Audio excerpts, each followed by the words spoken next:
अभी वेस्ट बंगाल में इलेक्शंस पूरे होने ही वाले हैं और जिस तरीके से वहां वोटिंग हुई है वो एक क्लियर इशारा कर रही है कि इस बार कोई भी सरकार बने वो हवा में नहीं बनेगी, वो आंधी में बनेगी।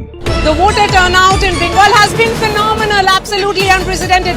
90% voter turnout till 5 PM. TMC के तेवर अब बदले बदले लग रहे हैं। जय हनुमान ज्ञान गुण सागर, जय कपीस तिहु लोक उजागर, रामदूत अतुलित बल धामा, अंजनी पुत्र पवन सुत नामा। बीजेपी वाले कह रहे हैं कि टीएमसी के अब पसीने छूट चुके हैं, जमीन खिसकती हुई दिख रही है। सर पोस्ट फर्स्ट फेज की वोटिंग के बाद ये रिस्पॉन्स क्या सिग्नल कर रहा है? ये तगड़ा है, ममता हारेगी।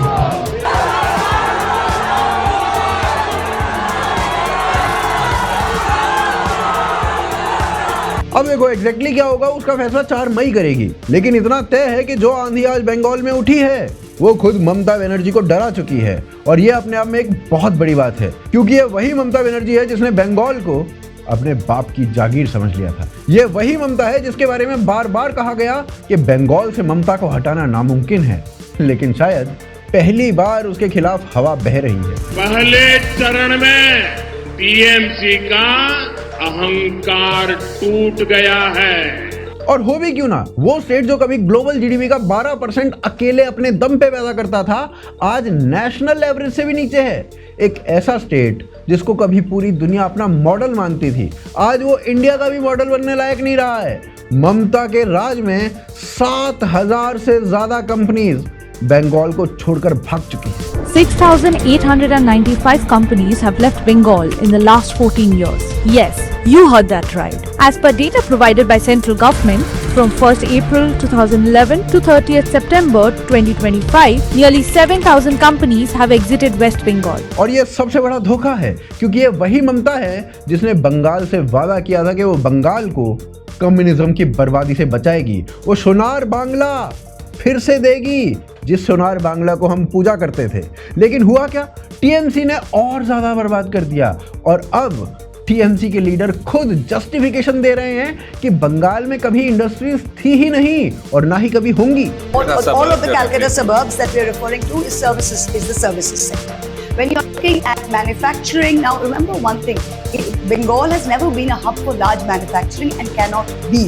It is a partition state, it is still an agrarian economy with very small land holdings. It is not possible for us to give 1,000 acres or 2,000 acres of, very large tracts of land. यानी अपनी नाकामी को छुपाने के लिए अब इतिहास को ही बदलने की कोशिश की जा रही है। लेकिन देखिए, ये गिरावट एक रात में नहीं हुई, ये 50 साल की एक सिस्टमेटिक कहानी है। जिस ममता बनर्जी को बंगालीज ने दीदी का दर्जा दिया, उसी ने बंगाल के सपनों का गला घोट दिया।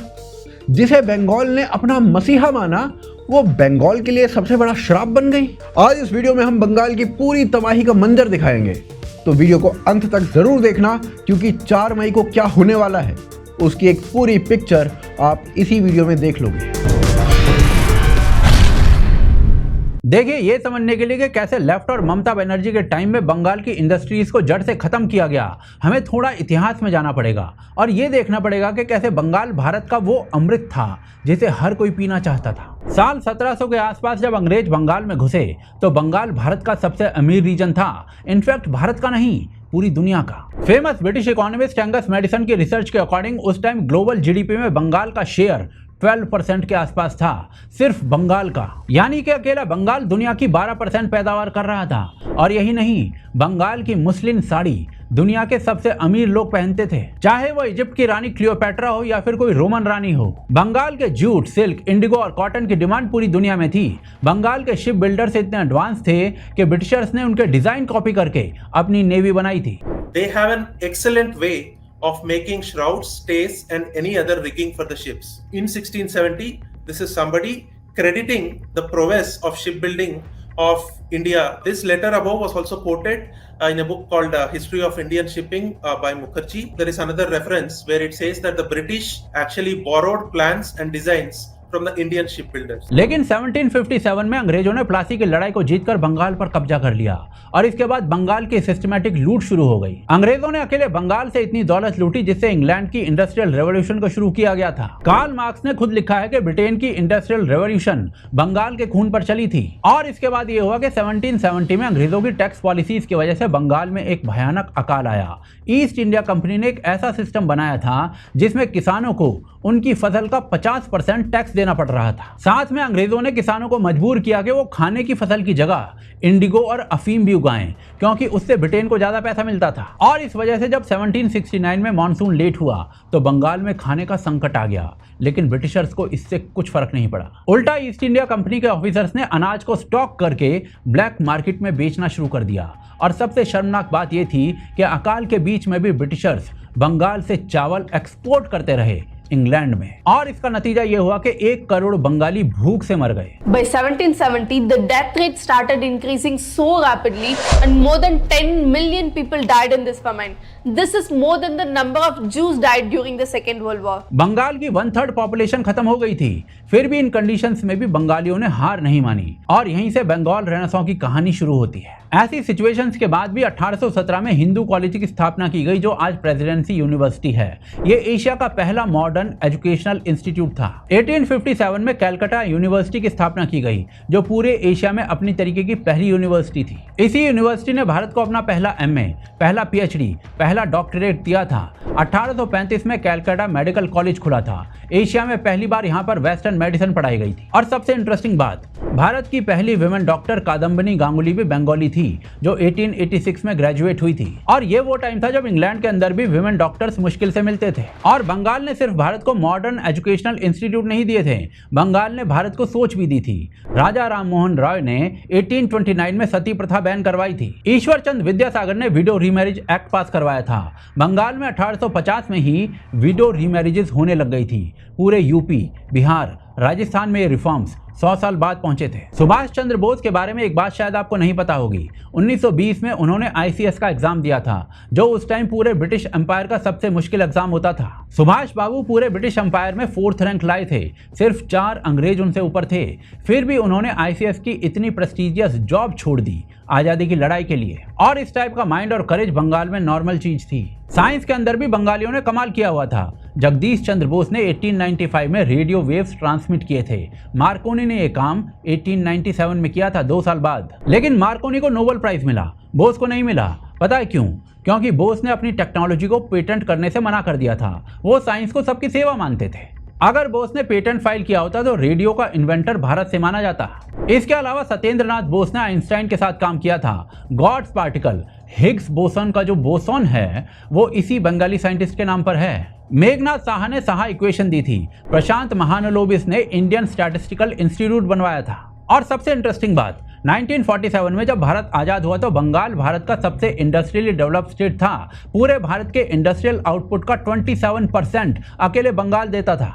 जब हम आजाद हुए तब देश के GDP के अंदर लगभग 1/3 हिस्सा बंगाल का हुआ और आज वो घटकर नीचे नीचे नीचे चला गया है। बॉम्बे 33% देता था, लेकिन बॉम्बे में गुजरात और महाराष्ट्र दोनों शामिल थे। अकेले स्टेट के रूप में बंगाल सबसे आगे था। बंगाल में ही भारत का सबसे बड़ा पोर्ट था। हावड़ा को मैनचेस्टर ऑफ ईस्ट कहा जाता था। टाटा स्टील, बाटा, ITC, Hindustan Motors, born standards, जेसब, इन सारी मेजर इंडियन कंपनीज की मैन्युफैक्चरिंग बंगाल में होती थी। जूट इंडस्ट्री में बंगाल की मोनोपोली थी। भारत का 90% जूट यहीं पर बनता था। और एजुकेशन में भी बंगाल सबसे आगे था। भारत का पहला IIT यानी कि IIT खड़गपुर 1951 में बंगाल में खोला गया था। पहला IIM भी बंगाल के अंदर IIM कलकत्ता के रूप में खोला गया था। भारत का पहला stock exchange Calcutta stock exchange था, 1908 में बना था। यानी 1947 में बंगाल के पास बाकी भारत के कंपैरिजन में बहुत कुछ था। इंडस्ट्रीज थी, पोर्ट्स थे, यूनिवर्सिटीज थी, IITs थे, IIMs थे, इंटेलेक्चुअल कैपिटल था, साइंटिफिक माइंड था, कल्चरल सॉफ्ट पावर भी थी। पूरा भारत बंगाल से इंस्पायर होता था। लेकिन फिर क्या हुआ? ऐसा क्या हुआ कि ये सोने का पिंजरा धीरे धीरे खाक हो गया? 1947 में आज़ादी के बाद बंगाल को 2 टुकड़ों में बांट दिया गया। जो इंडिया में बंगाल का हिस्सा बचा था वहां अचानक से पॉपुलेशन का बर्डन बढ़ गया क्योंकि ईस्ट पाकिस्तान वाले हिस्से से लाखों हिंदू बंगाल आ गए और भारत से या बंगाल से कितने मुसलमान वहां गए ये हम आपको पता है। हालांकि इसका फायदा ये रहा कि इन हिंदूज ने फिर से मेहनत करके बंगाल की इकोनॉमी में काफी कंट्रीब्यूट किया। रेफ्यूजी कॉलोनीज आज भी कोलकाता के पास सॉल्ट लेक, जाधवपुर, टॉलीगंज इन सब जगहों पर देखी जा सकती है जहां इन रेफ्यूजीज ने शून्य से शुरुआत की और खुद को मिडिल क्लास बना लिया। इसका रिजल्ट ये था कि 1960s तक ना बंगाल एक डेवलप्ड स्टेट बना रहा। 1960 में बंगाल नेशनल जीडीपी में 10.5% कंट्रीब्यूट किया करता था। Per capita income national average से ऊपर हुआ करती थी, इंडस्ट्रीज बढ़िया चल रही थी, सब कुछ ठीक था। इनफैक्ट उस समय बंगाल को आइडियल मॉडल कहा जाता था। एक बात ना बहुत कम लोगों को पता है, सिंगापुर के जो फाउंडर थे ली कुन यू, उन्होंने 1959 में कलकत्ता को विजिट किया था और ये कहा था कि सिंगापुर को अगर ग्रो करना है तो उसे कलकत्ता के जैसा बनना होगा। उन्होंने खुलेआम कलकत्ता को अपना मॉडल स्टेट डिक्लेयर किया था। आज सिंगापुर दुनिया के सबसे रिच देशों में से एक है और कलकत्ता आज एक डाइंग सिटी बन चुकी है। ली कुन यू ने ना फिर बाद में एक और इंटरव्यू दिया और उसमें कहा, जब मैंने सिंगापुर को शुरू किया तो मेरा मॉडल कोलकाता था। आज मेरा सिंगापुर कोलकाता को छोड़कर बहुत आगे निकल चुका है। ये मेरे लिए ना एक दुख की बात है। लेकिन 1967 में बंगाल में एक ऐसी चीज शुरू हुई जिसने आने वाले 50 सालों की डेस्टिनी बदल के रख दी। इस समय बंगाल में शुरू हुआ था कम्युनिज्म यानी साम्यवाद। चलो अब इसे ढंग से समझाता हूँ। 1947 से 1967 तक बंगाल में कांग्रेस की सरकार थी, लेकिन 1966-67 में बंगाल में एक भयानक फूड क्राइसिस आता है। चावल, गेहूं सब महंगे हो जाते हैं, लोग सड़कों पर उतर जाते हैं। कलकत्ता में बड़े प्रोटेस्ट होते हैं और कांग्रेस गवर्नमेंट पर भ्रष्टाचार के एलिगेशन लग जाते हैं। रेफ्यूजी क्राइसिस अलग से चल रहा था, जनता गुस्से में थी। इसी माहौल में 1967 में इलेक्शंस होते हैं। पहली बार बंगाल में कांग्रेस हारती है। एक कोएलिशन की गवर्नमेंट बनती है जिसका नाम था यूनाइटेड फ्रंट। ये coalition Bangla Congress, CPI, CPIM और कई छोटी छोटी लेफ्ट पार्टीज का संगठन था। चीफ मिनिस्टर इनके बनते हैं अजय मुखर्जी। लेकिन ये गवर्नमेंट ज़्यादा टाइम नहीं चलती है। कोएलिशन के अंदर झगड़े शुरू हो जाते हैं। सीपीआई और सीपीआईएम के बीच में फूट पड़ जाती है। बांग्ला कांग्रेस अलग हो जाती है। 9 महीने में गवर्नमेंट गिर जाती है। गवर्नर धर्मवीर इस गवर्नमेंट को डिसमिस कर देते हैं और वहां पर प्रेसिडेंट रूल लग जाता है। लेकिन कम्युनिज्म के राइज के इस पीरियड में ऐसा बहुत कुछ हुआ जो एक आदमी को दहलाने के लिए काफी है। 1968 में यहाँ पर अशोक कुमार नाइट होती है। अशोक कुमार यानी दादा मुनि, वो अपने जन्म स्थान पर परफॉर्म करने आए। वेन्यू 50,000 लोगों से भर जाता है, लेकिन कम्युनिस्ट या फिर कहीं टेररिस्ट इस परफॉर्मेंस वेन्यू के अंदर घुस जाते हैं, लोगों को मारते हैं, महिलाओं का रेप करते हैं और लोगों की लाशें सड़कों पर बिखरी होती हैं। और ज्योति बसु इस पूरे इंसिडेंट या कहीं पूरे टेरर के बाद बोलते हैं, the rise of the proletariats against the bourgeois, यानी वर्कर क्लास अब इंडस्ट्रियलिस्ट्स के अगेंस्ट खड़ा हो चुका है।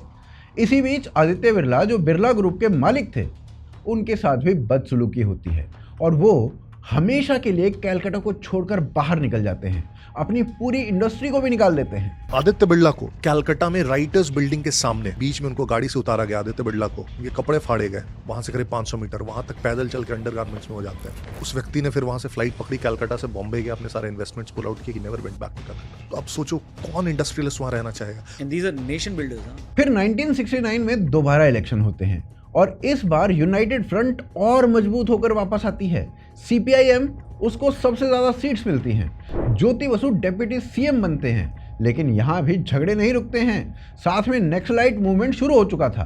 कलकत्ता की सड़कों पर पॉलिटिकल मर्डर होने लगे थे। 1970 में यूनाइटेड फ्रंट की गवर्नमेंट फिर से गिर जाती है। 1971 में कांग्रेस वापस आ जाती है सिद्धार्थ शंकर रे के साथ और फाइनली 1977 आता है और सीपीआईएम अब पूरी मेजॉरिटी के साथ सरकार बना लेती है। ज्योति बसु को चीफ मिनिस्टर बना दिया जाता है और यहीं से बंगाल की तबाही का असली चैप्टर शुरू होता है। कम्युनिस्ट पार्टी का पहला और सबसे खतरनाक वेपन था घेराव, strike. Communist trade union specially CITU, इसने पूरे बंगाल में एक कल्चर बना दिया था जिसमें हर छोटी छोटी बात पर स्ट्राइक हो जाती थी। वर्कर्स ने काम करना छोड़ दिया था, फैक्ट्री ओनर्स को घेराव किया जाता था, उनके घर के बाहर धरना दिया जाता था, कभी कभी तो फिजिकल वायलेंस भी हो जाते थे। इनफैक्ट 1980s में बंगाल में हर साल एवरेज 100 से ज़्यादा स्ट्राइक्स होते थे। इसका डायरेक्ट असर ये हुआ कि इंडस्ट्रीज ने बंगाल को छोड़ना शुरू कर दिया। हिंदुस्तान मोटर्स जो एम्बेसडर कार बनाती थी उत्तर पारा में, धीरे धीरे बंद हो गई। बाटा, जिसकी सबसे बड़ी फैक्ट्री बाटा नगर में थी, उसने अपनी मैन्युफैक्चरिंग दूसरे स्टेट में शिफ्ट कर दी। Burn Standard, Jessop, Bridge and Roof, ये सब मेजर इंजीनियरिंग कंपनीज हुआ करती थी, एक एक करके बंद होती चली गई। और सबसे खतरनाक बात ये थी कि कम्युनिस्ट्स ने ना ये सब कुछ प्राउडली किया। उन्होंने ओपनली कहा कि इंडस्ट्रीज कैपिटलिज्म है और कैपिटलिज्म बंगाल में तो नहीं चलेगा। फेमस कम्युनिस्ट स्लोगन हुआ करता था, कंप्यूटर खाबे ना लोग खाबे। मतलब कंप्यूटर खाना नहीं खाता है, लोग खाते हैं। इसका असली मतलब था कि कंप्यूटर्स आएंगे तो लोगों की जॉब चली जाएगी, इसलिए बंगाल में कंप्यूटर नहीं आने चाहिए। 1980s में जब पूरा इंडिया IT रेवोल्यूशन की तैयारी कर रहा था, बंगाल में कम्युनिस्ट बैंक्स में कंप्यूटर लगाने से मना कर रहे थे। कलकत्ता में बैंक एम्प्लॉयज ने स्ट्राइक कर दी, नहीं हमारे यहाँ कंप्यूटर मत लगाओ। इसका रिजल्ट ये हुआ कि जब 1990s में बेंगलोर IT कैपिटल बन रहा था, हैदराबाद में साइबराबाद बनाया जा रहा था, पुणे में IT कंपनी आने लगी थी, तब बंगाल में एक भी मेजर IT कंपनी नहीं हुआ करती थी। एक पूरी जनरेशन का फ्यूचर कम्युनिस्टों ने केवल अपनी आइडियोलॉजी के चक्कर में बर्बाद कर दिया। लेकिन ये तो सिर्फ इकोनॉमिक डिस्ट्रक्शन थी, असली खतरनाक काम कम्युनिस्टों ने पॉलिटिकली किया था। उन्होंने बंगाल में एक कार्डर सिस्टम बनाया जिसमें हर गांव, हर पंचायत, हर राशन शॉप CPIM के लोकल गूंस के कब्जे में हुआ करती थी। डिसएग्रीमेंट को वायलेंस से कुचल दिया जाता था। केशपुर, गारबेटा, नंदीग्राम, ये सब नाम बंगाल में कम्युनिस्ट पॉलिटिकल मर्डर्स के सिंबल बन चुके थे। 1977 से 2011 के बीच 34 साल में बंगाल में 28,000 से ज़्यादा पॉलिटिकल मर्डर्स हुए थे। ये नंबर पंजाब टेररिज्म और कश्मीर मिलिटेंसी से भी ज़्यादा है। लेकिन नेशनल मीडिया ने ना इस बात पे कभी बहुत ज़्यादा गौर नहीं किया, क्योंकि कम्युनिस्ट्स को इंटेलेक्चुअल क्लास ने हमेशा प्रोटेक्ट किया है। करेंगे भी क्यों, अर्बन नक्सल का काम ही क्या है। खैर, एजुकेशन सिस्टम में भी कम्युनिस्ट्स ने तबाही मचा दी। Calcutta University, Jadavpur University, Presidency College, सब में पॉलिटिकल अपॉइंटमेंट होने लगे। फैकल्टी हायरिंग CPIM कार्डर देखता था। SFI नाम का स्टूडेंट विंग कैंपस में गुंडागर्दी करता था। ये सब कैसे हुआ ये भी समझना जरूरी है।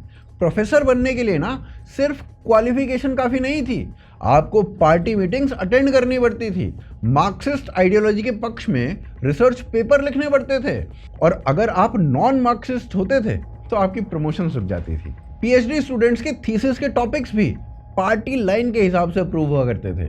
ब्रिलियंट बंगाली प्रोफेसर्स धीरे धीरे Delhi university, JNU, foreign universities इनमें माइग्रेट होने लगे थे।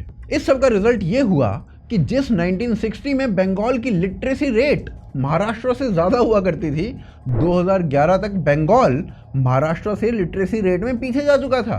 कम्युनिस्टों के 34 साल में, यानी इंटेलेक्चुअल क्लास के 34 साल में, जो हर बात पे एजुकेशन करते हैं, उनके 34 साल में बंगाल एजुकेशन में ही बैकवर्ड हो गया। 2011 तक बंगाल की हालत इतनी खराब हो चुकी थी कि नेशनल GDP में कंट्रीब्यूशन 10.5% से गिरकर 6.5% तक पहुंच चुका था।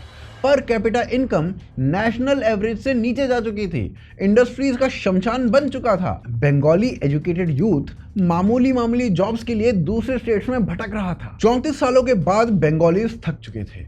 वो डेस्परेट थे किसी भी बदलाव के लिए। Anyone who promised to end this nightmare looked like a savior. तभी एक महिला चप्पल पहने सिंपल वाइट साड़ी में रोड पर उतर जाती है। वो कम्युनिस्टों के अगेंस्ट लड़ने का वादा करती है, वो गरीबों की दीदी बनने का वादा करती है, और वो बंगाल को फिर से सोनार बांग्ला बनाने का वादा कर देती है। उस महिला का नाम था ममता बनर्जी, और बंगालीज ने उसे सर पर बिठा लिया, लेकिन उन्हें पता ही नहीं था कि वो अपने पांव पर कुल्हाड़ी मार रहे हैं। देखिए, ममता बनर्जी रातों रात बंगाल की दीदी नहीं बनी थी। इसके पीछे बहुत इंटरेस्टिंग कहानी है और ये कहानी है बंगाल की उन इंडस्ट्रीज की जिन्हें ममता बनर्जी ने अपना पॉलिटिकल करियर बनाने के लिए एक एक करके खत्म कर दिया था। और इसकी शुरुआत होती है 2006 से। टाटा ग्रुप सिंगूर में नैनो कार लगाने की फैक्ट्री लगा रहा था। यह भारत का या फिर इवन दुनिया का सबसे एम्बिशियस ऑटोमोबाइल प्रोजेक्ट था। रतन टाटा दुनिया की सबसे सस्ती कार बनाने वाले थे और ये फैक्ट्री हजारों जॉब्स ला रही थी। टाटा फैक्ट्री जो बंगाल के अंदर इन्वेस्ट करने आई थी, ममता बनर्जी ने उनको भगाना शुरू कर दिया। और ममता का आर्गुमेंट पता है क्या था? वो बेसिकली ये कह रही थी कि सरकार 997 एकर्स का जो फर्टाइल मल्टी क्रॉप लैंड है उसे टाटा को दे रही है। पर यहाँ पर ट्विस्ट ये था कि उस समय की सरकार ये जबरदस्ती नहीं कर रही थी, बल्कि खुद 13,000 फार्मर्स वॉलंटरीली टाटा को अपनी जमीन एक अच्छी रकम के बदले दे रहे थे। आप लोग टाटा को जमीन देना चाहते थे? हाँ, जमीन मेरे छिलो। ये लोग वॉलंटरीली देना चाहते थे क्योंकि इनकी क्षमता नहीं थी और फसल करने के लिए, और इनका एक बेटा है तो उनको अगर नौकरी मिल जाता इंडस्ट्री में तो अच्छा ही होता। टाटा को आपने बेची थी? हाँ। उसके बाद लोगों ने आपको मारा? हाँ। किसने मारा था? सरकारी अधिकारी? टीएमसी। लेकिन असली बात यह थी कि ममता को एक बड़ा इशू चाहिए था जिससे वो सीपीआईएम को हरा सके। 34 साल से वो ऑपोजिशन में थी। टाटा ने उन्हें वो मुद्दा दे दिया और इसी कारण से ममता बनर्जी ने सिंगूर में विरोध करना शुरू कर दिया और 13,000 किसानों में से 400 किसान ममता बनर्जी के साथ आ गए, जिनके साथ ममता बनर्जी ने बाद में भूख हड़ताल की, सड़कें जाम कर दी, 26 दिन तक अनशन किया। इतना बढ़ा कि सबकी टीएमसी की लीडर ममता बनर्जी यहाँ पर आती हैं, तमाम प्रदर्शन होते हैं, कुछ सांकेतिक, कुछ हिंसक। रतन टाटा ने खुद प्रेस कॉन्फ्रेंस करके कहा था कि अगर कोई मेरे सिर पर गोली भी रख देगा ना, तब भी मैं बंगाल में फैक्ट्री लगाऊंगा। लेकिन ममता नहीं रुकी। 2 साल तक फैक्ट्री को बनने ही नहीं दिया और इसके बाद 2008 में टाटा थक गए। रतन टाटा ने एक इमोशनल प्रेस कॉन्फ्रेंस की और फैक्ट्री को गुजरात के सानंद में शिफ्ट कर दिया। I made a major investment here. To move is going to be at great cost to the company. आज सानंद भारत का एक बहुत बड़ा मेजर ऑटो मैन्युफैक्चरिंग हब बन चुका है।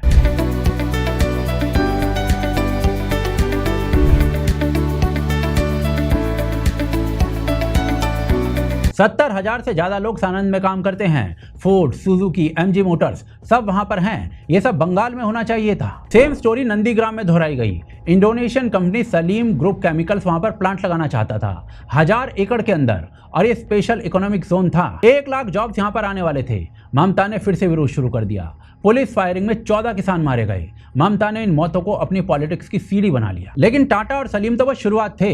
2011 में सरकार बनने के बाद ममता ने बंगाल की इंडस्ट्रीज के साथ जो किया है वो और भी शॉकिंग है। पॉस्को नाम की साउथ कोरिया की एक स्टील कंपनी बंगाल में $12 बिलियन का इन्वेस्टमेंट करना चाहती थी और ये बंगाल का अब तक का सबसे बड़ा फॉरेन इन्वेस्टमेंट होता। ममता ने इस डील को इतना कॉम्प्लिकेटेड बना दिया कि पॉस्को ने 2017 में प्रोजेक्ट विड्रॉल कर लिया। $12 बिलियन उड़ीसा चले गए। इन्फोसिस और विप्रो का केस तो और भी फनी है। 2011 में इन्फोसिस ने बंगाल के अंदर आईटी कैंपस बनाने का प्रपोजल दिया था। It's a big day for Bengal today. Infosys is finally setting up shop in Kolkata. The announcement came after a meeting between Chief Minister Buddhadev Bhattacharya and the Infosys top brass. Initial investment will be 500 crore rupees. Wipro will be making a similar investment. लेकिन ममता बनर्जी की government ने उन्हें special economic zone का status देने से मना कर दिया और इस स्टेटस के बिना कंपनी इकोनॉमिकली वायबल ही नहीं थी। इन्फोसिस ने 7 साल इंतजार किया और 2018 में फाइनली प्रोजेक्ट हैदराबाद शिफ्ट कर दिया। विप्रो ने भी सेम काम किया, अपना कैलकाटा कैंपस का डेवलपमेंट रोक दिया और दोनों कंपनीज ने मिलकर 50,000 से ज्यादा हाई पेइंग जॉब्स बंगाल से दूसरे स्टेट्स में शिफ्ट कर दी। जिंदल स्टील्स का केस सुनिए। जिंदल ग्रुप ने सालबोनी में 35,000 करोड़ रुपए का स्टील प्लांट्स अनाउंस किया था। 1 लाख लोगों को रोजगार मिलता इससे।